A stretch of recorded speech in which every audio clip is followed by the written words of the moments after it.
Good morning. Good morning, good morning, everyone. Hello. Hey, one person said hi to me. Thank you. Good morning, everybody. Yes, thank you.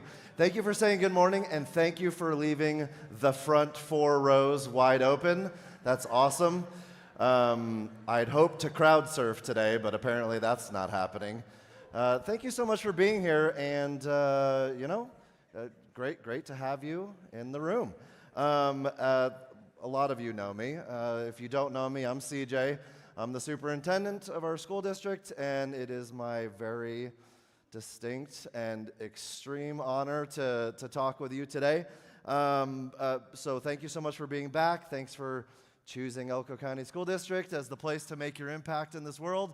And as is customary at this meeting, I love to see, I love to, as they say in the SNL skit, do roll call, Shibuya roll call. So let's go with, these are, if I'm not mistaken, this is all of our Elko Spring Creek schools. So where is Spring Creek Elementary?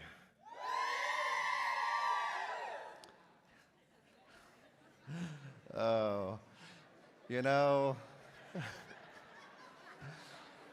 I know it's coming, and it still gets me every time. Thank you so much, Spring Creek, for bringing it. What about Spring Creek High School? Let's go. I love it. How about Liberty Peak Elementary? Where's Liberty Peak? Yes. Thank you so much, Liberty Peak. What about Spring Creek Middle School? Where are you? Hello in the back. You got here early, didn't you, just so you could have the back? I know how that works. What about Sage Elementary School? I should have known. Front and center, as always. Good to see you, Sage. I think I asked for all 5 in Spring Creek, right? I need someone to tell me when I mess this up, because I do all the time. All right, from Elko, how about Southside Elementary? Where's Southside? Ooh, let's go. Borderline aggressively excited to be here. Very good. Thank you, Southside. What about Elko High School? I saw you. Yeah.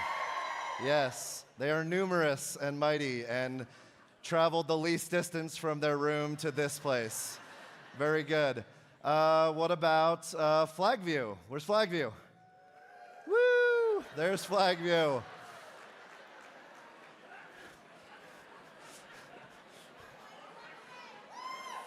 Fewer in number, and I'll take responsibility for that. What about Grammar, number 2?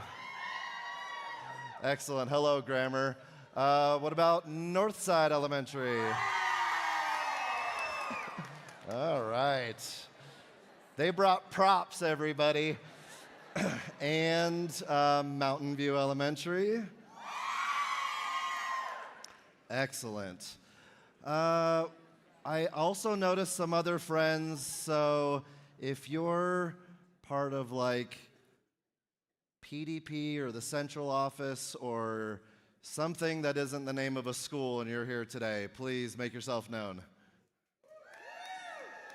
Yes. Ladies and gentlemen, that is the excitement that comes from working in close proximity to me all the time. Be jealous. And Adobe Middle School. Thanks, Adobe. Great to see you. I definitely didn't forget about you. So don't feel like that happened. All right. So that's roll call. Is there anyone else I forgot because I'm the worst? Anybody? No? Okay. All right, perfect. Well, here we go then. I just want to thank you again for being here. I do have a lot of notes in front of me because this is significantly more talking than I'm normally going to do, so please bear with me as I use my notes. But I want to thank you and acknowledge just how significant it is that we always start this together.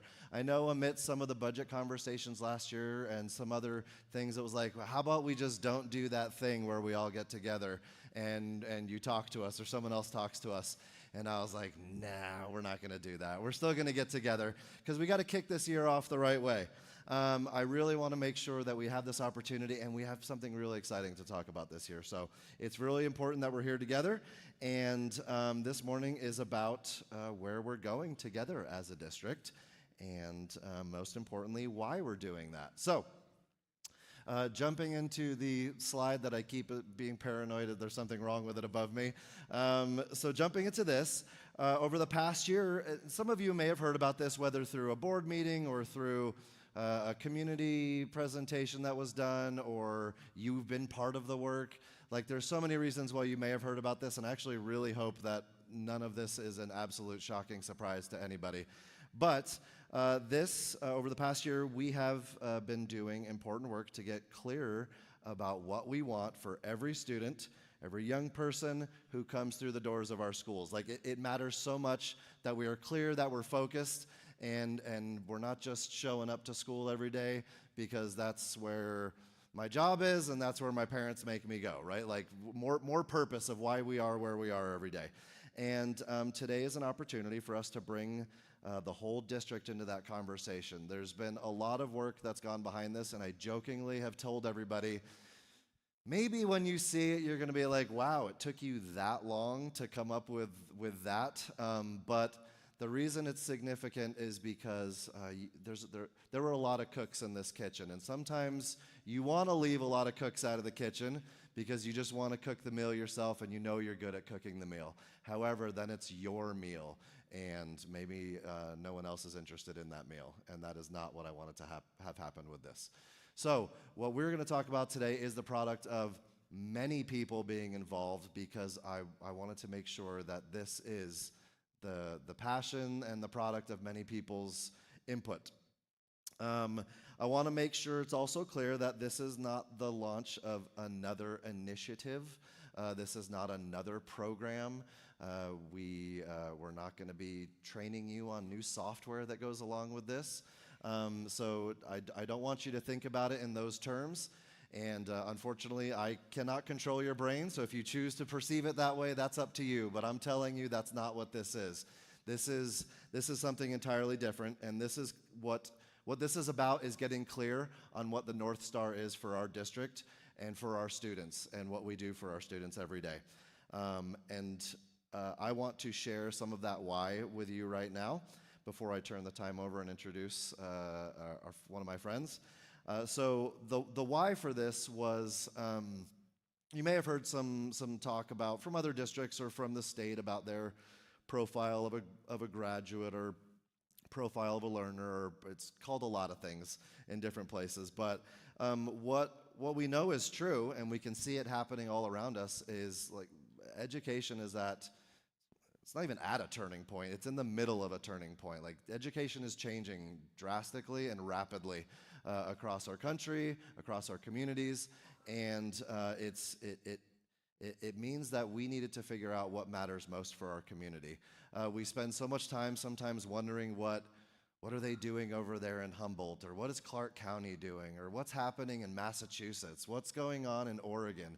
And we look at these different places, and some of that's very important because it's good to, as teachers, we're great at stealing stuff that works from other people. In fact, it's like a survival technique at times. So it's important to look at those things. However, in the end, if you're just stealing that thing and transplanting it without like thoughtfully considering about, is that's what's best for your students and in your community, there's probably something missing in that equation. It's better than nothing. But the whole point of this was to focus what matters most to our community and what our students need growing up and learning in our community to positively contribute to our community and the industries that exist within our community. And so it was really all done through the lens of our kids, our locale, and how we can support them in doing that and in their goals. Other things that mattered to us were, as we think about our district is remarkably unique. And what can tend to happen with the geography that we have and the various communities and how they are so different from one another is sometimes we can drift apart as far as cohesion. And so it's really important that we maintain some cohesion despite some differences that we have, and despite the need to have some of those differences, there's also a great need for cohesion throughout our communities. And similarly, it's important that we maintain equity of opportunity for our students. It shouldn't matter where they live or what type of family they come from or who their teacher is. Our students should have equity of access to opportunities. The other kind of real driving topic behind all of this for us was that our teachers and our staff and the people that work with our students, you're so much more, and you should be so much more than just deliverers of content. We live in a digital age where you can get content. I mean, you can get that stuff for free most places, and you can find information wherever you want to find it.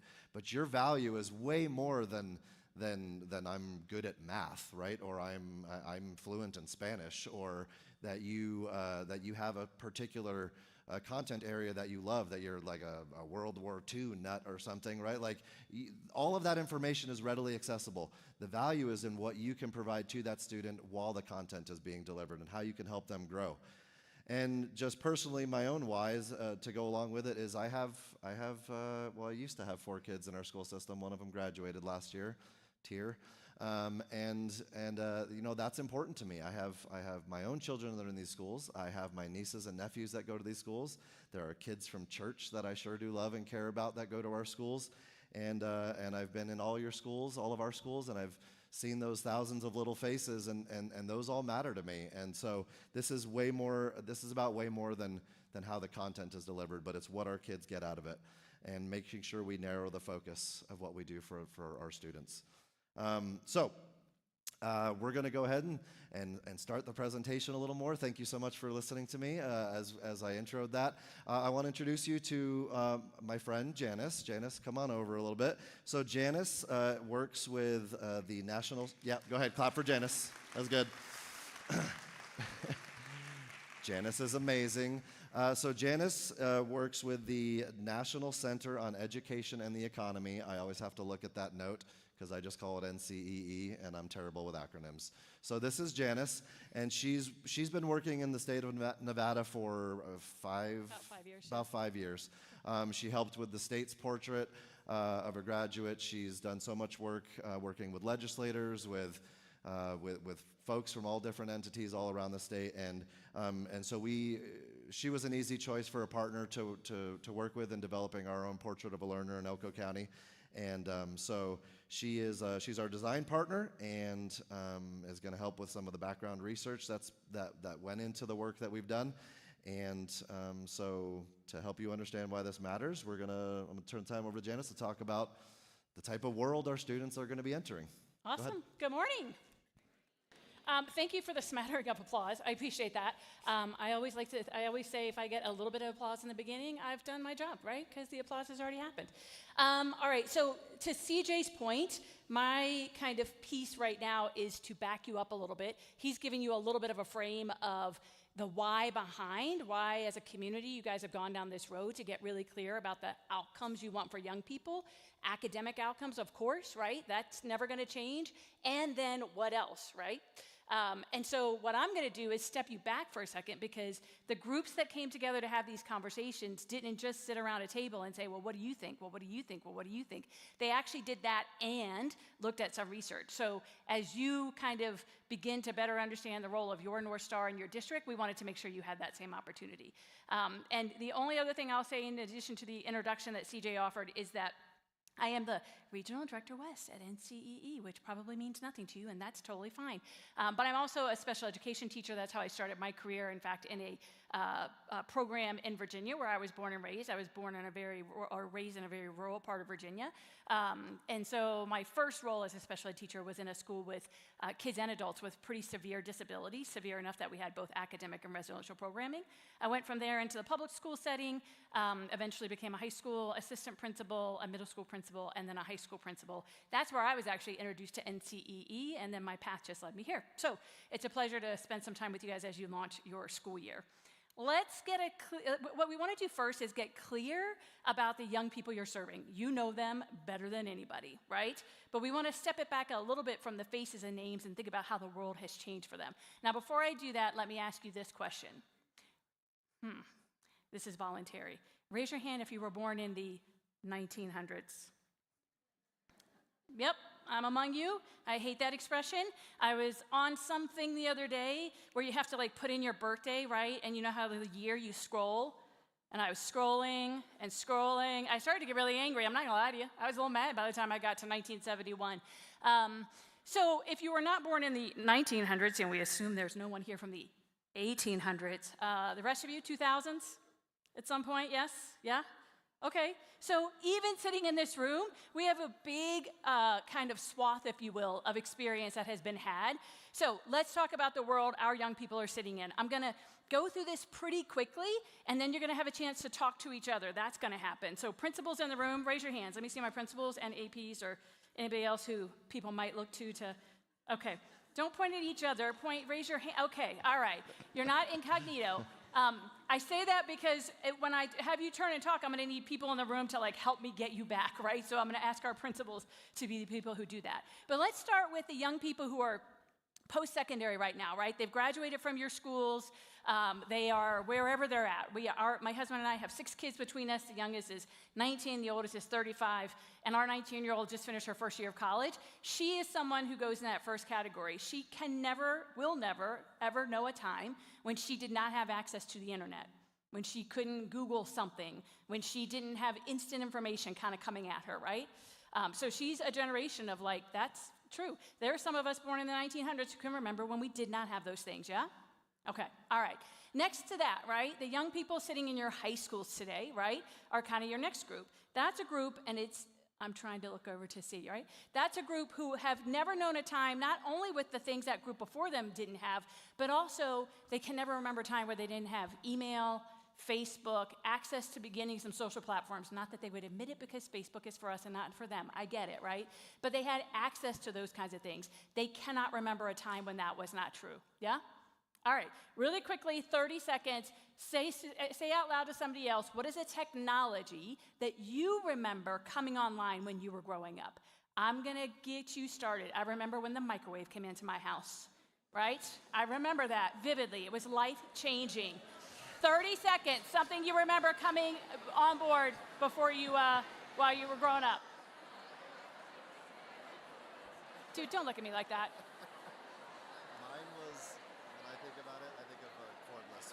Oh, yeah. Oh, the power, man. Oh, yeah. Absolutely. I love that.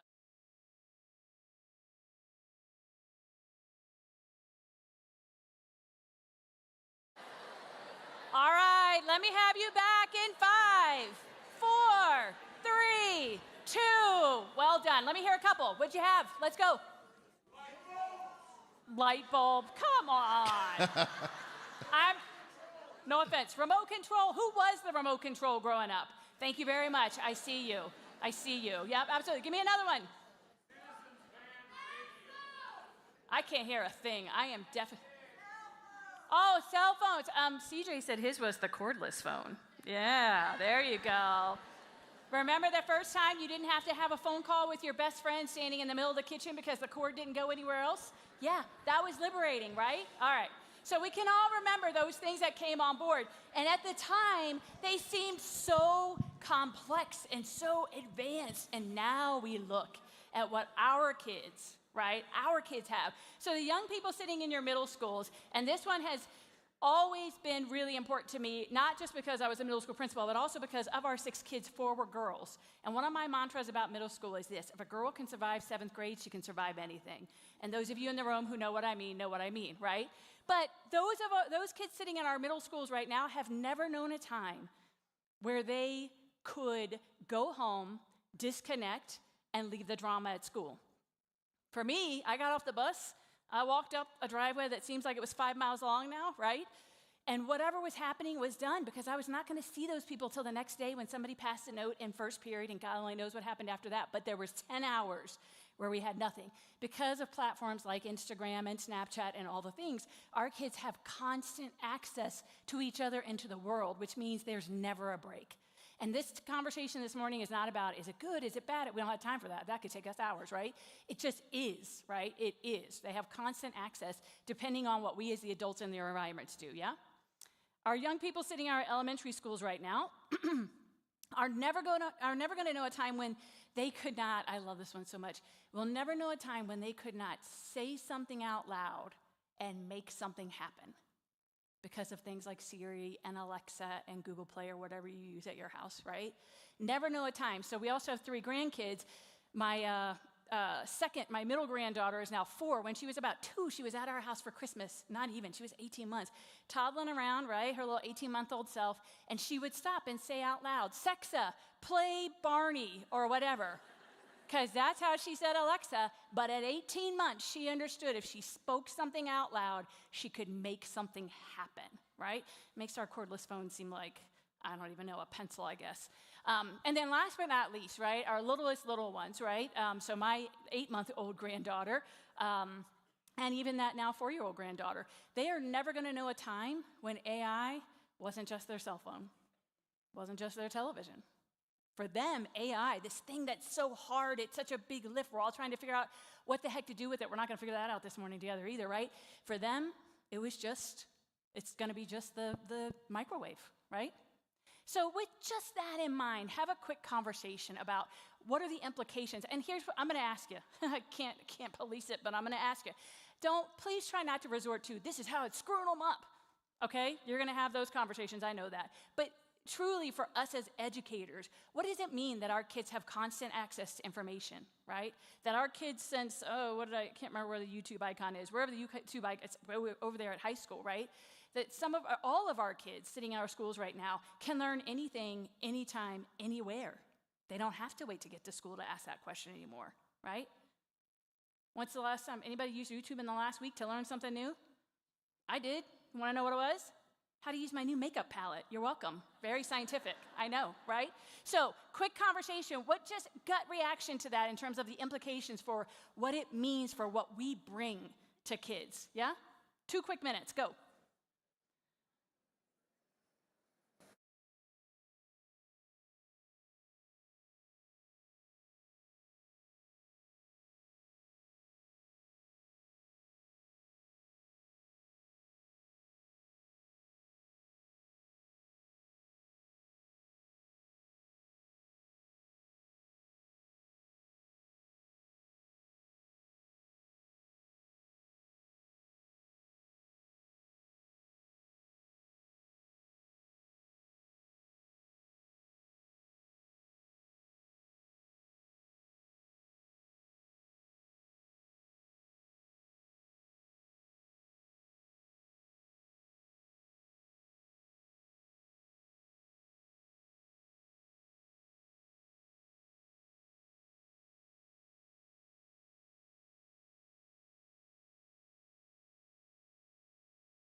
Thirty more seconds, 30 seconds.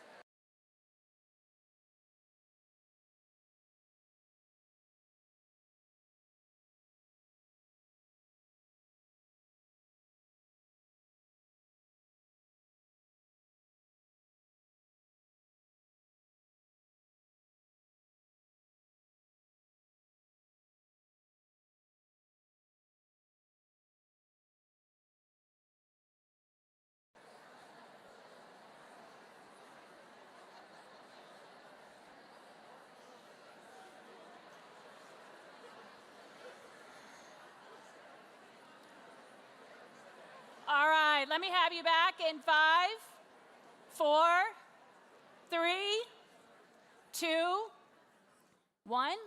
I'm not going to ask for any responses now because I want to show you one more piece before I then have you quick talk again, and I'm going to ask for a couple of responses from the room, which means principals, you're on duty, right? To be ready to help with that, yeah? Okay, so in addition to just kind of how the world has changed for them, right? The world of work that we're preparing them for has also changed drastically. And most of you have seen, right, data probably like this data. So this comes from the World Economic Forum, right? This was a report in 2025, so it's a little over a year old. They put it out every 2 years, so we'll see a new one again next spring. So for now, right, for now, as of 2025, when they did a look across industries, small business, big business, across the country and across the globe, right? This is what they came up with in terms of the top skills that employers are looking for. Those are through interviews, they're through looking at job postings, et cetera, right? The top skills that our employers are looking for. Now, I always love this. There are 26 here. Would you like to know why? It's gonna blow your mind. That's all that fits on the slide, 26, that's it. The list is much longer, right? But 26 are the ones that fit on the slide. That's no magic number, all right? Let's be really clear about what we see at number 21. Anybody want to read it? Amen, amen, right? 2 years earlier, this report had reading, writing, and math at number 16. Now, let us all be very clear, shall we? That's not because employers are saying that doesn't matter and that's not important. It's quite the opposite. It's because what they're saying is we assume they're going to come with reading, writing, and math. And then they also need some of these other things. That if all they have is reading, writing, and math, they're not going to be employable for us because we have to be able to do some of the other things you see there, right? Something else I'm going to point out to you is, and you've probably already noticed, is that these aren't job-specific skills. Right? There's a variety of skills there. And don't worry, these slides are going to get shared for anybody who's interested in looking at it a little bit more deeply, because I know I'm not giving you a lot of time to digest it. But those non-job specific skills are really connected to what we see then on this screen, right? So here what you're seeing are, at that time back in 2025, the fastest declining and the fastest growing jobs. Now again, you guys, this is not the whole list, right? Somebody in a group I was with recently said, nursing has a critical shortage. I was like, absolutely, rapidly growing. It's just not here yet, right? Like it's been rapidly growing for a long time. It hasn't changed a lot, right? Except that it's consistently been a critical area of need, if you will, right?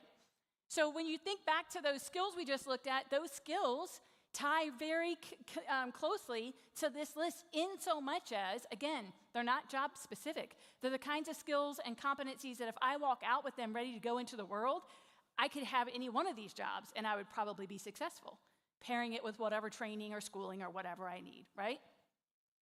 And then last but not least, right, there are so many other ways the world's changing for our kiddos, yeah? The way they are, the challenges they have in terms of learning to communicate in this world that's so digital but also has to be in person and with people, right? The way they're navigating relationships, the way the world of work has changed. The notion of remote and hybrid did not exist pre-COVID, right? And now it's a standard. All of those things are different than when many of us from the 1900s came into the workforce, yeah? And so having that as a part of how we think about what ELCO feels like is most important for its young people is really critical, right? So again, I gave you a lot of information to look at. Take just a minute or two to quickly chat with somebody next to you. And I want to have someone just talk about, again, what do you feel like it means for us then, right? Like, what do schools then bring to the table to make sure our young people are ready for this world? And by that, I mean, what are you now? I'm not suggesting you're not. There's a lot of incredible things happening across ELCO. What are some of the things you're bringing to the table now, helping kids to get ready for this world, yeah? Quick 2 minutes, and we'll come right back. Principal's gonna help me out.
All right, wrap up your thought in about 20 seconds.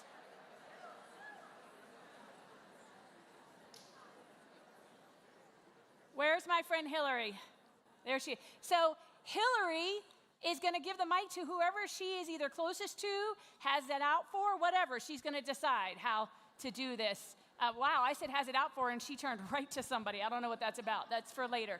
No, but I would love to hear, not to put anybody on the spot genuinely, right? But just kind of what you guys are thinking about and talking about. My group was talking about how we have a house system, and a lot of the qualities that you had on that other slide had to do with character, and our house system builds a lot of character. Yeah, appreciate that. Love that. How about one more? I know, thank you, yes. Absolutely. First one to talk, whole group. Look, I love it. I know, you don't know who she's going to. It's awesome. We were talking about the mental health crisis. Yeah. And we see so much of that. Yeah. And how do we then, as educators, that's not like really in our job description, but it is. That's right. We have so much we can do to help them with that. That's right. Well, and thank you for that, because you're seeding that a part of what the group started with was we have to be clear about what the purpose of education is, right? Because in this country, we have layered it on, right? We have layered it on. Anytime there's a societal thing, it can happen in schools, and that's because schools are a guarantee, in theory, right, for every kid. So thank you for that, right? So we've been focused on the young people, and part of the next phase of the design work the district will go in this year is about, okay, so what does that mean for the adults, right? Like, it can't be that we just say, great, magically, take your house system and make sure it's all happening, but rather, okay, then what do the adults want to, need to, whatever you want to call it, be equipped with, right? To think about how we provide the kinds of experiences kids need to walk out with the things that you're talking about, yeah? So to get to that, then I'm going to turn things back over to CJ, because your district, as he alluded to in the opening, has been doing that work and thinking deeply about, okay, then, what do the young people of Elko need in order to leave us ready to thrive in life and work and family? And with that, CJ? Thank you, Janice. So yeah, our young people of Elko County, we wanted to make sure everything is catered to them, and so this up here, this is our community's answer, and I want you to I'm just going to shut up for a second and take a peek at it. Go ahead.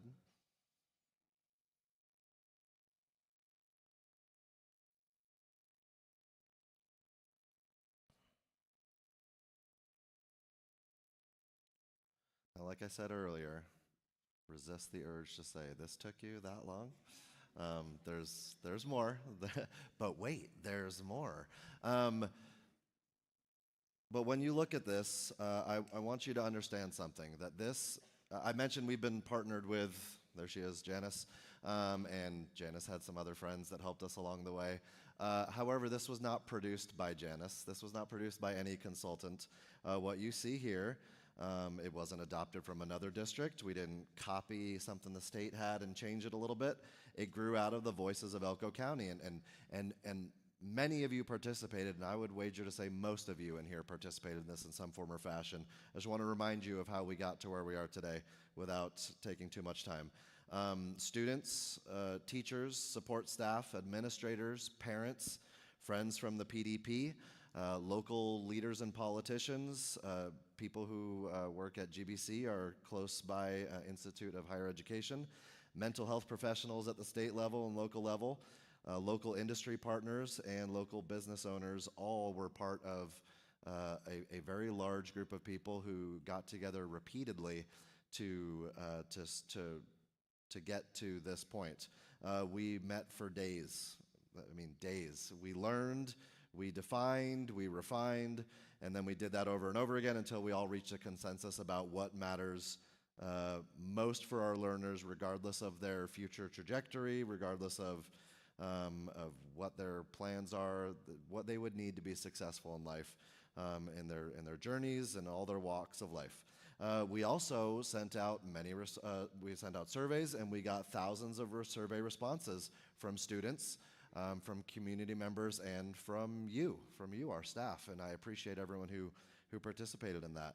All along, we had teams of teachers who for years, at least 3 to 4 years, teams of teachers at various schools throughout our district who've been piloting things that fit into this concept of having your content be more than content, and having it be competency-based, and having what you teach drive our learners to possess these 4 competencies. And so these are the 4 competencies, and I'm not going to define them just yet. That's going to come in a moment.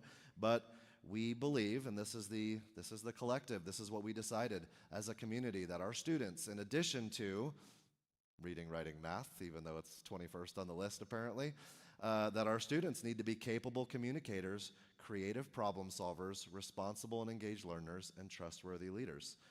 I want to reinforce that this is the North Star for what our students need for the future.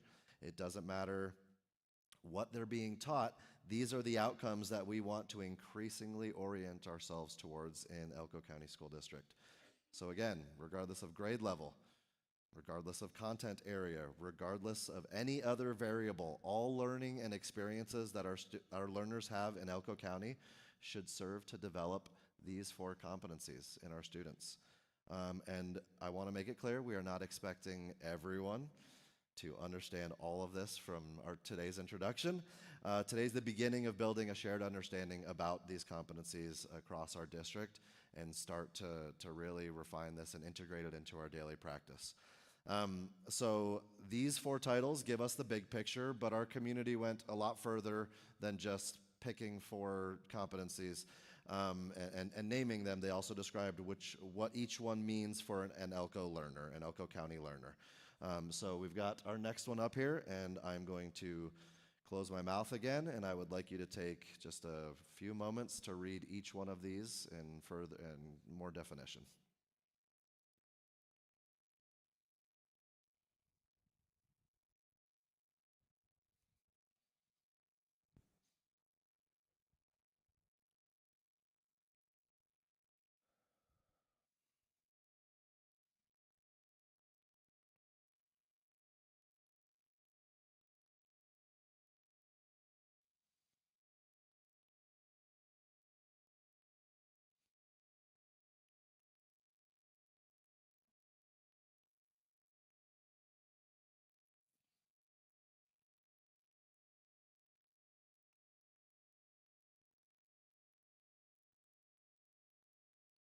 In true professional development fashion, if you could only see the chart paper and the sticky notes and the markers and the smell of the markers from the room and everything that went into the refining down to this, there were not physical altercations about what would and what wouldn't be there, but like it got pretty heated sometimes on how can we leave the following out, or how can we just refine it down to this. And it's important to acknowledge that just because it's not seen here doesn't mean it's not important. But these are, hopefully we can all agree that these are pretty important skills for people to have to be successful in life. I'm not going to read each one aloud because I also can't see the screen. But I want you to think about what you see there and the way it's written. The language is intentionally written in a learner's voice. And that's important to note. Notice that these aren't abstract labels. Each competency describes things we want young people to be able to do and to demonstrate. I've got something that I want to say about each one, but does anyone like amen on a certain something up there and you just want to shout it out? Yep. So these are personality traits. And we all have different personalities, but these are desirable ones, I guess we could say. What else? Anything up here that you're just like, amen? Oh, yeah, ownership of learning, and then can you say that one again? Act with integrity, kindness, and respect. Yeah. Again, when I tell you it took a while to get down to these, there were hundreds and hundreds of these competencies and descriptors of competencies, and this is what made the final cut for what we believe. Again, think about that. Like universally important for whether you are a stay-at-home mom, you are a college-bound student, you are a trade-bound student, you're going to become a teacher, you're going to become an engineer, you're going to become a politician. Like you fill in the blank, and that's what we were trying to refine down to.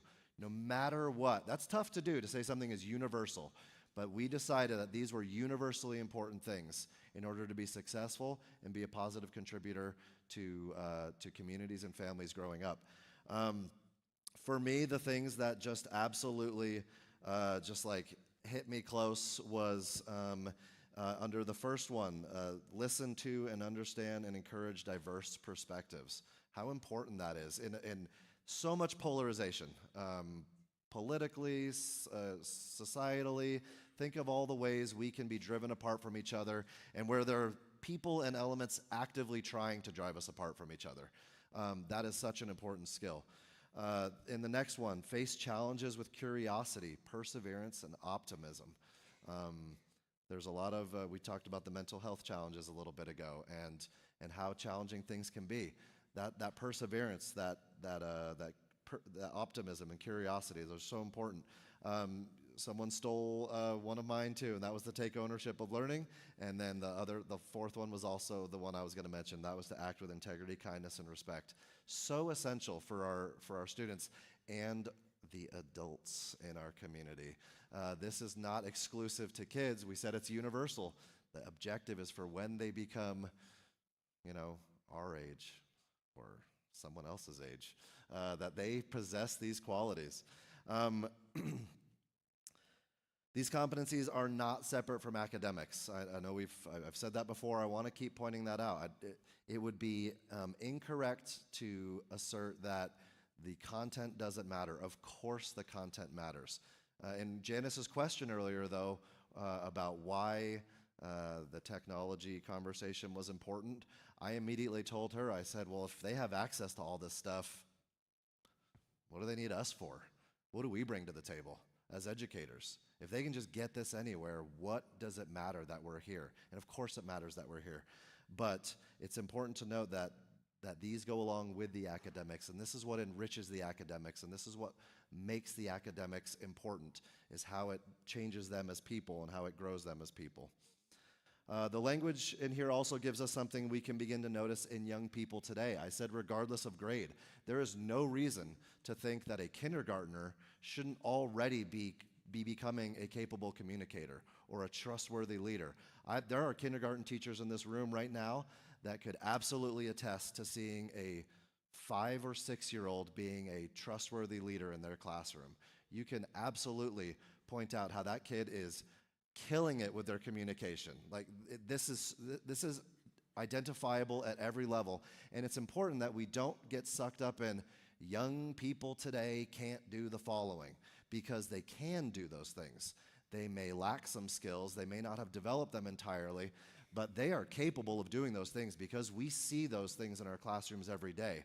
Now, we don't see them the same way from everybody the same way all the time, but that is our task in delivering content, developing these in them. And we already see examples of these competencies across our schools from you, our staff.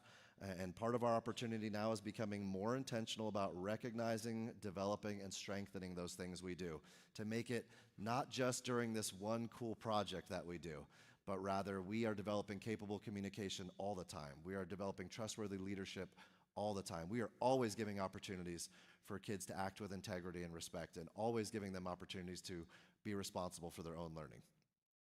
We're going to do a quick turn and talk because I'm incapable of keeping us on time. We're going to make it short. And I want you to, thinking about what we've talked about in these 4 competencies and their descriptors, to your partner or neighbor next to you, what stands out to you? And most importantly, where do you already see these qualities in the young people you work with? Go. Just a couple minutes.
All right, let's bring it back here in 5, 4, 3, 2, and 1. It is painful for me to interrupt that conversation, assuming your conversation is pointing out how kids are already good at some of these things. I know that you know how amazing the students are in your classroom, and I hope you feel that when you're with them. We're not going to, for the sake of time, I'm not going to have you share out, but I hope you were able to all talk to each other about where you've already seen that and have that inspire you and excite you of how we can continue to cultivate that. So the portrait answers the first question, which is what do we want learners to know outside of content? What do we want them to be able to do and to become? But achieving those outcomes requires us to think about experiences, conditions, the systems, and the people who make all that possible. So what I also want to point out, and importantly, why we're not calling this the Elko County School District Portrait of a Learner, this is the Elko County Portrait of a Learner. It was developed in conjunction with people from all across the community who do not work in our schools. It's been presented to Rotaries and other entities throughout our community, and the ultimate goal, albeit I acknowledge it'll take some time, is for people all throughout the community to acknowledge that these are skills that our students need to have. Students develop these competencies not exclusively in our classrooms, but they develop them through experiences across their entire day and across all environments.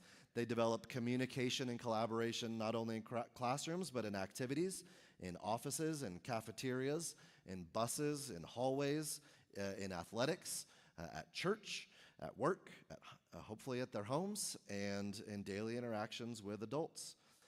Every person in this room and across our community contributes to the environment in which young people develop. Janice said something earlier, and I've said it a lot, and sometimes it gets some grumpy looks at me, but I always say we don't have an X problem in our school. Like, think of something like that's really terrible that happens in our schools. We don't have an X problem in our school. We have an X problem in our community, and that finds its way into our schools.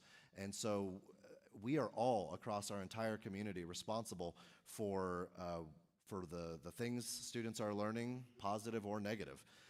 They are learning those things everywhere. I want you to just look at this concentric circles diagram, and I want you to think about where, and I'm not going to ask you to, you don't have to report out or anything, but think about where you find yourself in that, where, and it could be multiple, probably, definitely is multiple places, but where do you see yourself in there? While you're doing that, I want to reiterate something I've said many times too, and that is that nobody is just an anything in our schools and in our district. Nobody is just a teacher. Nobody is just a parent. Nobody is just a mom. Nobody is just a custodian. Nobody is just a bus driver. When you think about how what you do develops these things in a kid, how can that be just something? Like, these are invaluable skills that will develop a human into either a really great one or someone with a lot of deficiencies and someone who's going to need a lot of help, throughout their life. And so when you consider that the impact you have does the things we're talking about today, it's mind-boggling to think of that as just anything, because it's the most important stuff. So I want you to remember that and know that your role does contribute, and you should be thinking about how your role contributes and your various roles, how they contribute to our students. So the last, we're going to do one more quick turn and talk, and we will not, again, report out, but I want you to just have the conversation real quick, is when you think about where you see yourself in this picture and how your role contributes to having our young people develop these competencies, and we'll just give you like 1 to 2 minutes. Go.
Take about 30 more seconds. Yeah.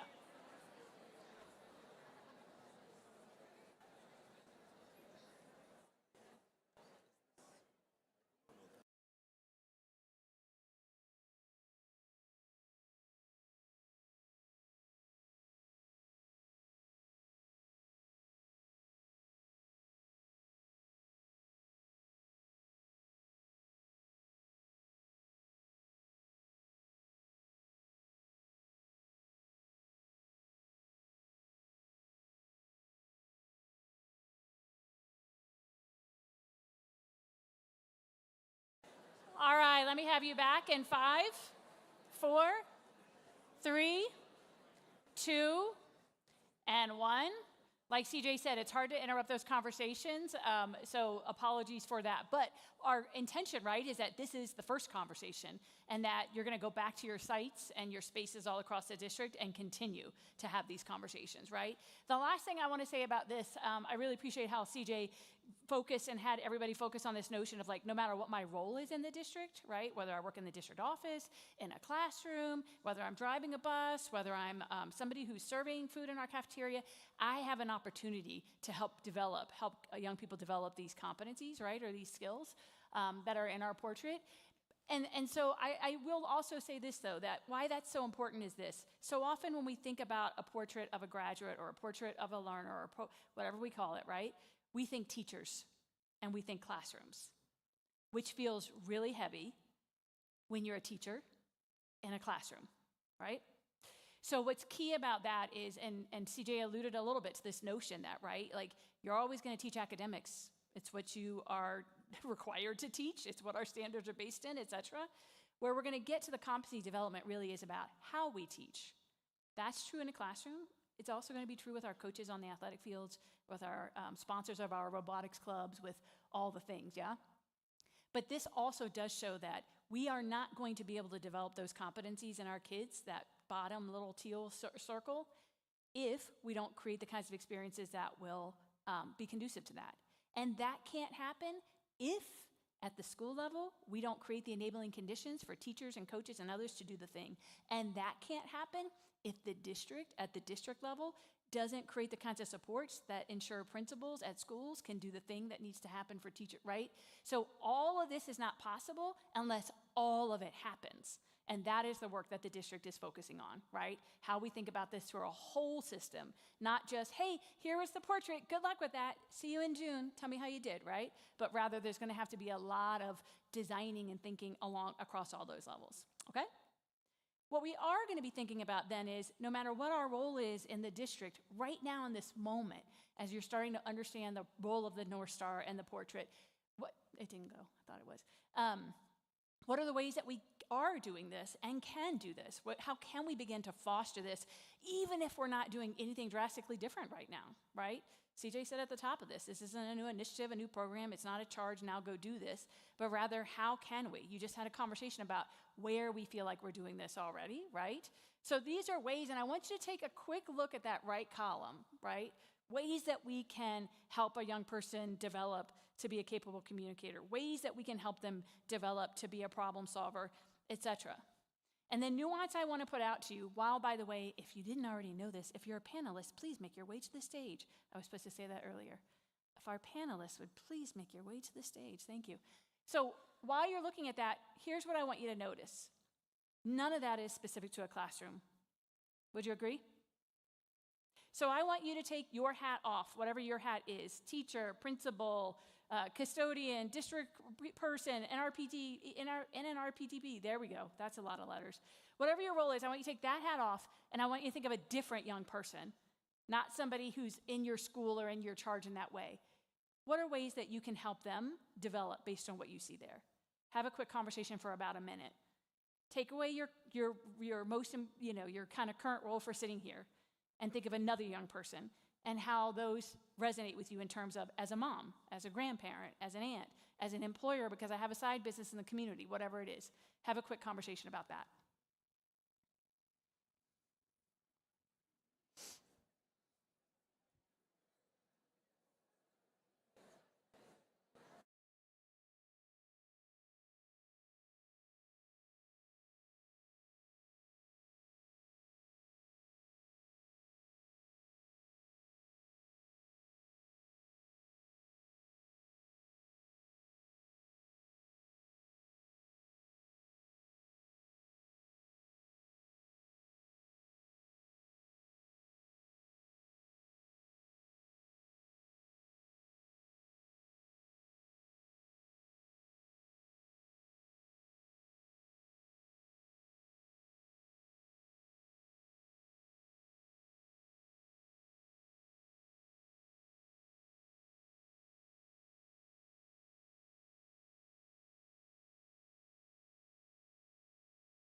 Take about 20 more seconds.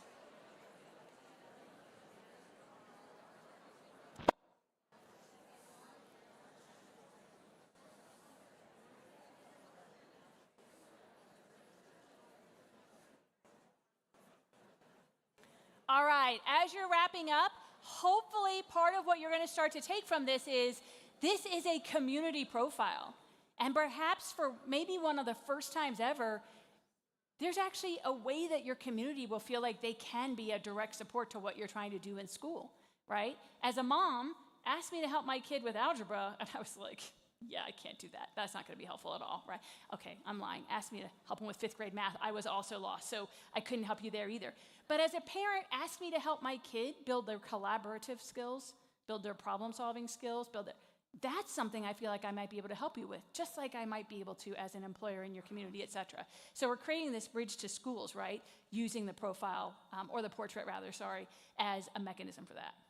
Okay, so now let's expand the voices, if you will, right? And what we've done is asked some of your colleagues and one of your young people in your schools today to spend a little bit of time just thinking out loud around some of the same questions we've asked you this morning, right? So please join me in welcoming our panelists. Did I change the screen? There we go. Thank you, thank you. So we're not going to do like big introductions because we have about 10, 11 minutes or so for this panel conversation. But as we come to you, I'm going to ask each person to just do a quick intro, whatever it is that you want people in the room to know about you, okay?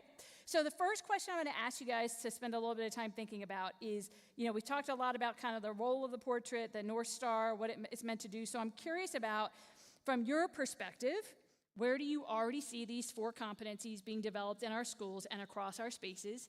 Even if you weren't thinking, oh, this is the portrait, right? Even before we called it the portrait of a learner, right? All right, and I'm going to start with the teacher in the room. That's happening. Go for it, if you would. Hi, my name is Brandy Johnson, and I am a 7th and 8th grade social studies teacher at Spring Creek Middle School.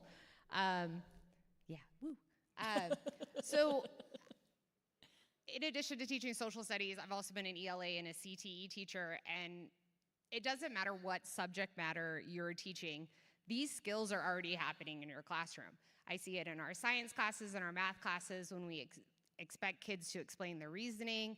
In ELA and social studies, when kids are engaging in discussion and civic discourse. I mean, in CTE, they're doing all these things, which is fabulous. And even in PE classes and other electives, it's happening across the district. We just didn't call it this. And so, it's not changing what you're doing in your classroom. It's just having you maybe be a little more mindful when you are developing these lessons. Where can you fit these things in? I appreciate that. Thank you so much. Appreciate that. I'm actually now going to turn to our young person representative, if you will, speaking on behalf of every student. I'm kidding, just for herself. Go ahead. I'm McKenna Curtis. I'm going to be a senior at Elko High School this year. And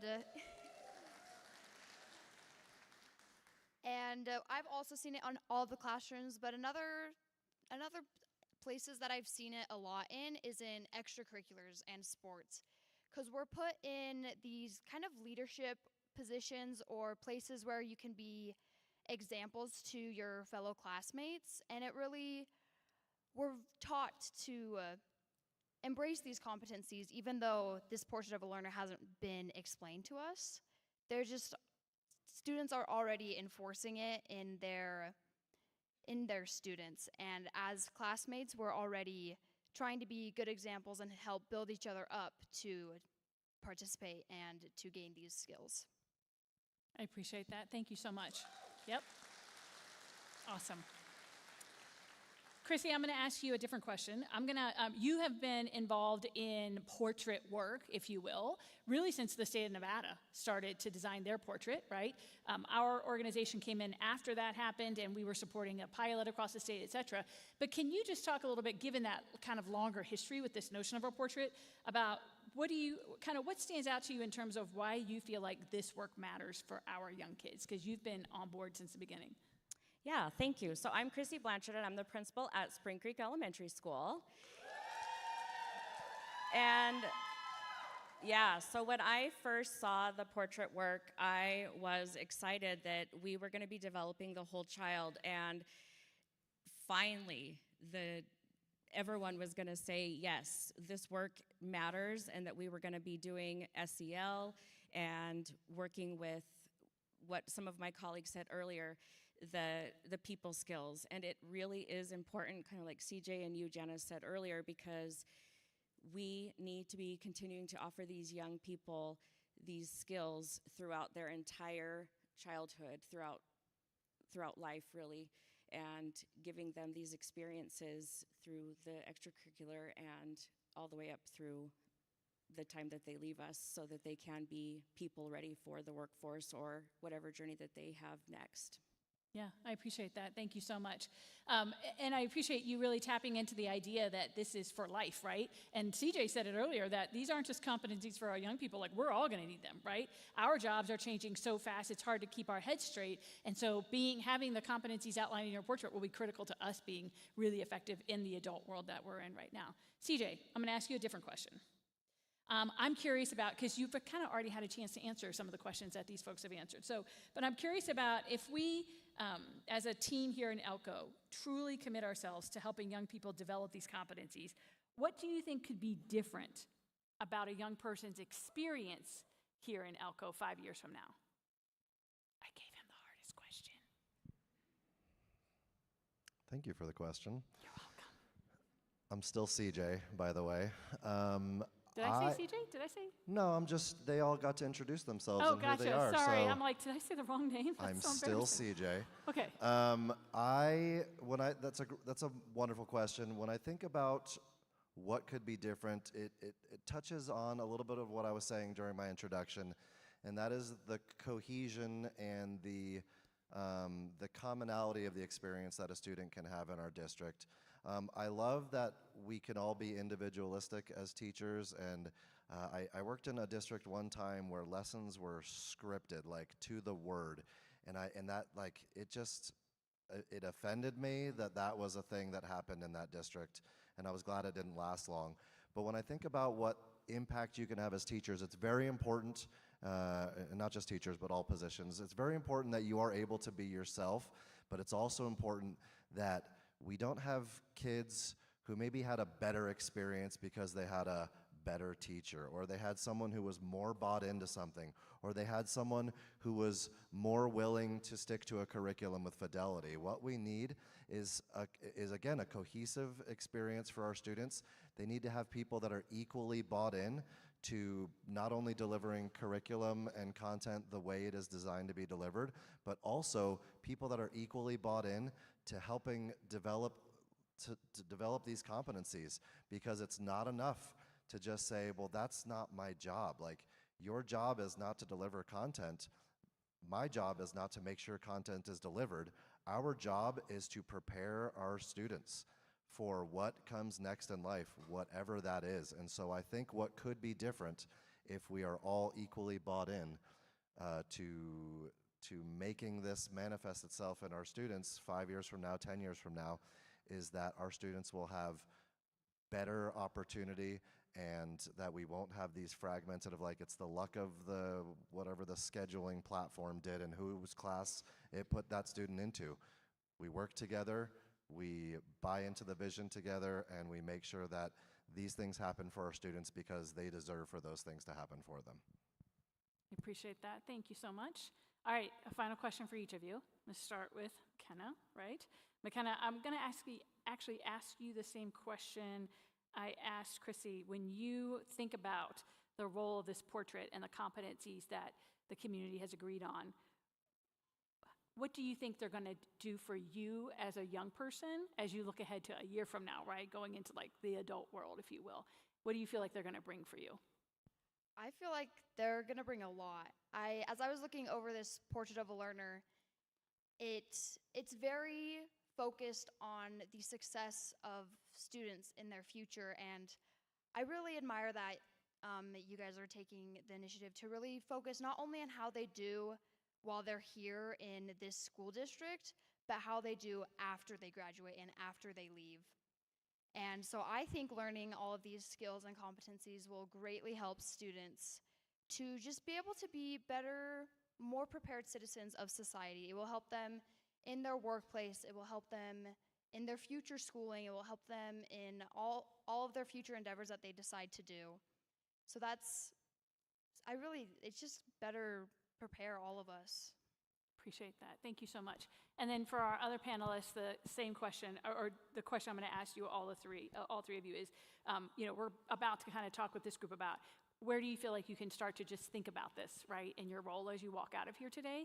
And so I'm going to ask you to start that in terms of we all have a role to play. So what's something you feel like somebody in your role could begin to do this year to begin to bring the portrait to life? Why don't we go and start with you, Chrissy, if you don't mind? Yeah, as an administrator, my plan this year is to really look at the intentionality. If these are the experiences we want our young people to have, how can I intentionally look at what my staff is doing and help them provide those experiences? Maybe looking at what we are doing and going more in depth and more rigorous. Yeah, being appreciate that support system. I love that idea of looking at what we are doing, right? Because a big part of this is scaling the bright spots. Where do we see this already happening? How do we get more intentional about it? And how do we ensure it happens across all spaces? I appreciate that. CJ, I'm going to come to you next. In your role, what's something you're going to do this year to help bring the portrait to life? When you were talking about what the district would need to do, I heard an amen from someone out in the crowd, and I 100% agree with that. Like, our job is, one of those concentric circles, actually two of them. One talked about the systems, and the other talked about the way curriculum is designed. And so we are actively at work in multiple ways to make sure that our system allows for these opportunities, allows for innovation, and to make sure that when we do curriculum adoptions that we work with people, with you, who are in the classrooms to make sure that you are able to envision how this can be done and how these competencies can show up every day and in every way possible, as opposed to just when they happen organically, where Chrissy said we're more intentional about it. So making sure that you don't have to figure everything out for yourself, but make sure that we have resources and examples for you so you can weave those in seamlessly. Appreciate that. All right, Brandy, last voice, teacher voice. Let's hear it. I think just at the teacher level and in our classrooms, just like Chrissy said, just being more intentional when we're planning our lessons, when we're planning our units. How can we give students these opportunities to build these skills in our classroom, and just being more mindful? And Lord knows we don't need anything else on our plate, and we don't want to have to revamp our entire classrooms and everything we're doing. But I think just by being more mindful and looking at the amazing things we're already doing in our classrooms, that we can easily integrate things from the competencies so that our students at the end of the day are going to be much better prepared when they go to their future career paths or college or whatever they do outside of education. We make them as prepared as humanly possible by making sure they have these skills. I appreciate that. Will you join me in thanking our panelists? Thank you guys so much. You're good. Yep. Appreciate you. You may exit now so that you don't have to have everybody stare at you for the next 10 minutes. So with all of that, and I'm going to do two quick final things and then turn it over to CJ to close us out. Intentionally, right, we're asking folks in your role right now, can you think about ways, right, that you can begin to help bring the portrait to life, which is the charge this year. How do we start to bring it to life, right? There's not a requirement to do this, and this, but except to think about it as teams. How do we start to bring it to life, right? And so what you see on the screen are just some ways to think about that. It, too, is not a requirement. Nobody's coming to check to see if you're doing the thing. I almost walked right into that. Actually, I kind of walked right into that. It's because I want to see the slide. But really kind of thinking about it in terms of first just noticing and then exploring and then beginning, right? So take a look at that. Have one more quick conversation with somebody next to you about what you're thinking about. And if you feel like you know just enough to be dangerous, welcome to the club. Like, we get it, right? This is a beginning, not an ending. But just from what you've heard so far, what are ways that you're thinking about, right, that you could help bring the portrait to life? Take a look at that, and I'm going to give you a quick tech thing to reply to because we want to get some questions from you, and then I'm going to turn it over to CJ. Take 1 minute, guys. Just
Take about 20 more seconds.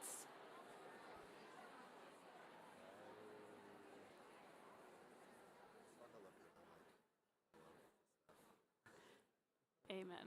I love that.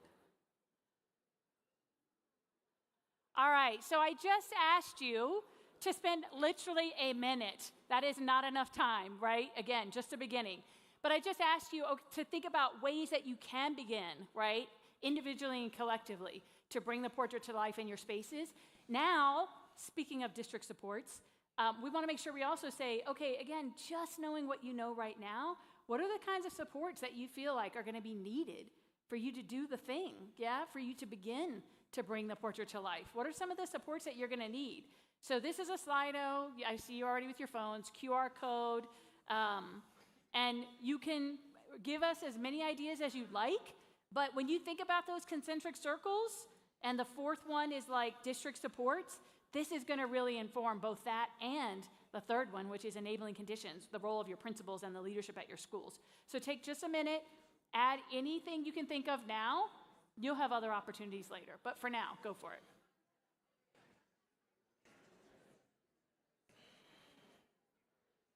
Yep. Love that. Consistency, support, time, collaboration. Yep. Money. Sorry.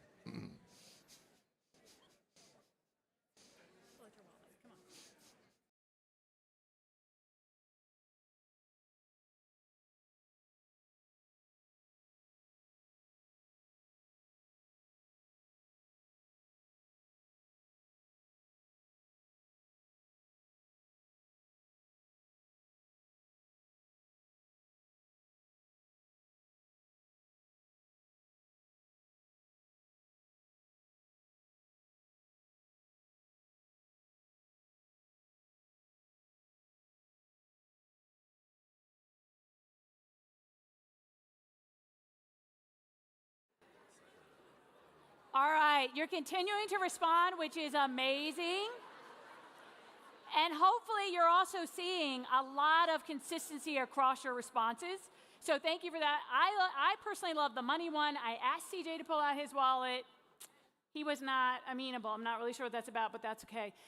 But thank you very much for that, because this group, the next group, we're going to put all that together and give the district some really great ideas about then some of the things that they can put on time horizons. What can they do right now? What can they do by the middle of the year? What can they do by the fall of next year, right? To meet you where you are in terms of some of the supports that you need. With that, I am going to turn things over to CJ. This one right here. Yep, to finish us off. All right. Oh, yeah.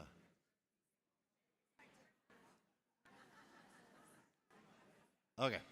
So to wrap things up, I want to try to bring this to life a little bit, and I want you to think about this in real people terms. So we're going to give a hypothetical scenario of a graduate and kind of paint a picture. So this is a child. I'll show you another picture. Here's another picture of this child. Let's just go ahead and we're just going to name this kid Seth. All right? There it is, on a cake. I'm going to pretend this is Seth. So Seth is a current student at Elko County School District. Seth has a wonderful smile. He's funny. He's gregarious. He's interested. He's curious. He lacks some skills, but that's okay, because all of our kids have some skills and lack some skills.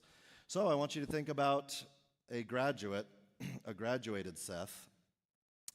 And a few years after graduating from ECSD, Seth finds himself standing in a conference room he'd never imagined entering. He's been hired by a regional logistics company to help solve a problem affecting several small communities across our high desert. Deliveries are regularly delayed, local businesses are frustrated, and the company's existing process was not working, and Seth was the youngest person in the room. At first, he wondered whether he belonged there, but then he recognized the kind of challenge in front of him. He began by listening. He asked drivers, business owners, customers, and community members to describe the problem from their perspective. Their answers were not always easy to hear, and they often contradicted one another, and Seth wisely resisted the temptation to defend the company or jump to a quick solution. Instead, Seth organized the information, looked for patterns, and asked better questions. He brought together a small team of people who did not usually work with one another. When disagreements surfaced, he helped the group stay focused on the people most affected. He proposed an initial solution, he invited feedback, and he revised it when the evidence showed that part of the plan would not work. The final approach was not his alone, and it was stronger because others had helped shape it. Months later, delivery times improved, local businesses were seeing fewer disruptions, and the company had adopted the process in 2 additional regions. When Seth's supervisor congratulated him, he smiled and said, "I didn't solve it by myself. I knew how to listen, how to learn from people, how to test an idea, and how to keep going when the first answer wasn't right." What his supervisor saw as exceptional leadership had been developing in Seth for years. It had taken shape when he reflected on his own growth, worked through conflict with classmates, learned to communicate his thinking, revised work after multiple rounds of feedback, took responsibility for a team, and connected what he was learning in school to the world beyond it. Seth didn't just graduate from Elko County School District simply having completed his courses. He graduated knowing how to enter an unfamiliar situation, make sense of complexity, work with others, act with integrity, and continue learning. He was ready not because someone had predicted every challenge he would face, but because he had been prepared to meet challenges that no one could yet predict. And that is the vision beneath all of this work, that every young person who leaves our school district and our schools carries more than just a transcript, but that they carry the capacity and the confidence to thrive. This is very important to me, everyone. So Seth is not a hypothetical person. Seth is an actual 7th grader going to Adobe Middle School this year. Seth is my 3rd child, and Seth means an awful lot to me. And when I went through this process, I made sure not to think about all this just as a superintendent and someone who's leading and working alongside people with a portrait of a learner. But I thought about Eli, who just graduated. I thought about Ariana, who's a sophomore this year. I thought about Seth, and I simply chose Seth because he would be the least mortified for me to put pictures up here of him. Seth is, without gushing too much, those of you at Adobe who get to work with Seth this year, I'm so excited for you, and I'm excited for Seth to have you. He's an amazing kid, but he can be more amazing the more we're focused collectively. We're already trying to do a lot of these things at home, but as we know, sometimes our kids don't listen to us, and they desperately need adults who care so much about them. And Seth was so fortunate to have some teachers at Flagview last year who cared for him and held him accountable and helped develop these competencies. And that is the charge for all of you. I want you to think about your own kids. If you don't have kids in the schools, I want you to think about kids you care about in the community. I know you care about these students. And I know that as we can think about how this almost 7th grader can eventually be that graduate who is able to handle complex situations, not because there was a curriculum about how to handle a complex situation, but because they were prepared through more than just content and curriculum, that they were prepared to be successful.